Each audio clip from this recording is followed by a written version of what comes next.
মঙ্গলবার সকাল 11:30টার দিকে রাজধানীর হাবিবুল্লাহ বাহার বিশ্ববিদ্যালয় কলেজে পিঠা উৎসব ও নির্বাচনী প্রচারণায় যোগ দেন ঢাকা ৮ আসনে জামাত এনসিপি নেতৃত্বাধীন 10 দলীয় জোটের প্রার্থী নাসির উদ্দিন পাটোয়ারি।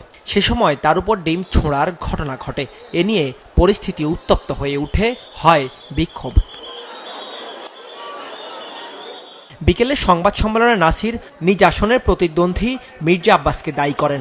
আর এনসিপির আহ্বায়ক ও ঢাকা ৮ আসনের প্রার্থী নাহিদ ইসলামের অভিযোগ, হামলা হয়েছে তারেক রহমানের সমর্থনে ও মির্জা আব্বাসের নির্দেশে। জনাব তারেক রহমানের সিদ্ধান্ত নিতে হবে, ওনার দলে কি উনি সন্ত্রাসীদের পুষবেন, লালবেন, নাকি তাদেরকে বহিষ্কার করবেন। আমি তারেক রহমানকে অনুরোধ করব মির্জা আব্বাসকে দলীয় শৃঙ্খলার ব্যত্যয়ের অভিযোগে বিএনপি থেকে বহিষ্কার করার জন্য। হাবিবুল্লাহ বাহার কলেজে একেবারে চিহ্নিত ছাত্রদলের ক্যাডার সন্ত্রাসীরা এটা পরিকল্পনা করে এটা করেছেন। মির্জা আব্বাসের নির্দেশে, তারেক রহমানের সম্মতিতে এই ঘটনা আজকে ঘটেছে। নাসিরের উপর হামলার ঘটনাটি উদ্দেশ্যমূলক বলছেন একই আসনের বিএনপি প্রার্থী মির্জা আব্বাস। দুপুরে নিজের প্রচার চালানোর সময় কথা বলেন তিনি। মিথ্যা কথা, এটি একটা সিম্প্যাথি পাওয়ার জন্য কথা বলছে।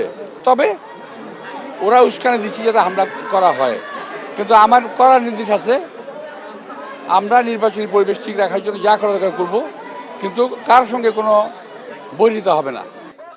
সকাল থেকে ঢাকা ৬ আসনে প্রচার চালাচ্ছে বিএনপি প্রার্থী ইশরাক হোসেন। এ সময় তিনি বলেন, প্রতিদ্বন্দ্বী দল ক্ষমতায় গেলে নারীদের গৃহবন্দী করে ফেলবে। আর বিএনপির আরেক প্রার্থী গয়েশ্বর চন্দ্র রায় বলেন, যাদের ভোটে জেতার সম্ভাবনা নেই তারাই নির্বাচন চায় না। নিজ আসন ঢাকা ৩-এ প্রচারকালে এই কথা বলেন তিনি। ভোট চেয়ে গণসংযোগ করছেন ঢাকা ১৬ আসনের বিএনপি প্রার্থী আমিনুল হক। যদি কোনো কারণে আমাদের প্রতিপক্ষ রাজনৈতিক দল ভুলেও রাষ্ট্র পরিচালনার দায়িত্বে যায়, নারীদেরকে তারা গৃহবন্দী করে ফেলবে, তাদেরকে ঘরের ভিতরে আটকিয়ে ফেলবে।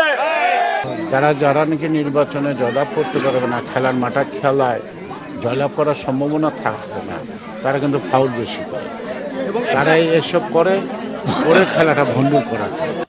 ঢাকার বিভিন্ন আসনে নানা প্রতিশ্রুতি নিয়ে ভোটারদের দুয়ারে দুয়ারে যাচ্ছেন জামাত প্রার্থীরাও। এ সময় বিপুল ভোটে জামাত প্রার্থীরা জয়লাভ করে সংসদে যাবেন বলে জানান তারা। অতীতের যে ধরনের দুঃশাসন ছিল, কারণ প্রায় বাংলাদেশ জামায়াতে ইসলামী ব্যতীত অন্যান্য দলগণ যে দেশ শাসন করেছে সেটাই দেশের মানুষ ইতিমধ্যেই দেখেছে। তারা একটা নতুন কাউকে চায় যারা দেশ শাসন করুক। আমরাও প্রতিশ্রুতি দিচ্ছি যে আমরা সুযোগ পেলে আমরা একটা ন্যায় ও ইনসাফ ভিত্তিক সমাজ প্রতিষ্ঠিত করব।